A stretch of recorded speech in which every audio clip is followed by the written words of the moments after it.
Thèse 36e. Si rien ne nous est donné comme réel, sauf notre monde d'appétit et de passion,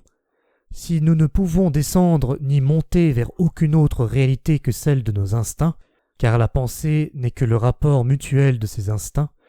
n'est-il pas permis de nous demander si ce donné ne suffit pas aussi à comprendre, à partir de ce qui lui ressemble,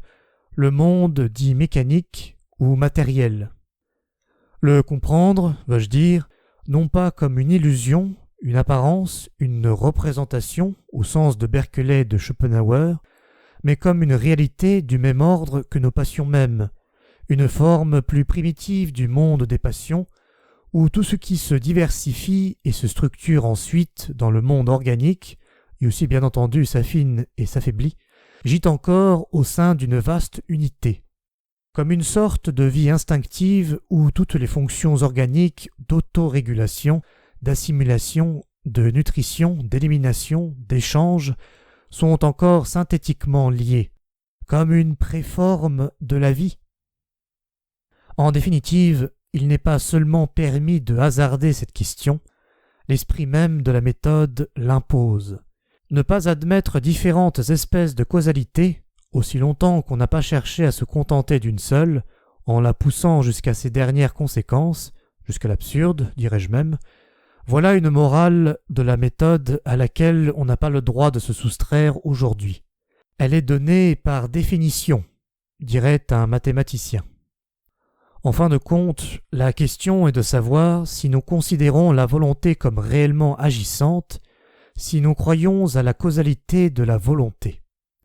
Dans l'affirmative, et au fond notre croyance en celle-ci n'est rien d'autre que notre croyance en la causalité elle-même, nous devons essayer de poser par hypothèse la causalité de la volonté comme la seule qui soit. La volonté ne peut évidemment agir que sur une volonté et non pas sur une matière, sur des nerfs par exemple.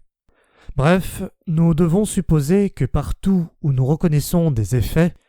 nous avons affaire à une volonté agissant sur une volonté, que tout processus mécanique, dans la mesure où il manifeste une énergie, constitue précisément une énergie volontaire, un effet de la volonté.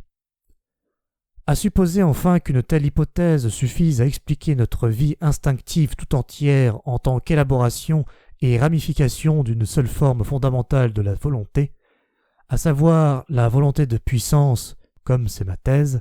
à supposer que nous puissions ramener toutes les fonctions organiques à cette volonté de puissance et trouver en elle, par surcroît, la solution du problème de la génération et de la nutrition, c'est un seul problème, nous aurions alors le droit de qualifier toute énergie agissante de volonté de puissance. Le monde vu de l'intérieur, le monde défini et désigné par son caractère intelligible, serait ainsi volonté de puissance et rien d'autre.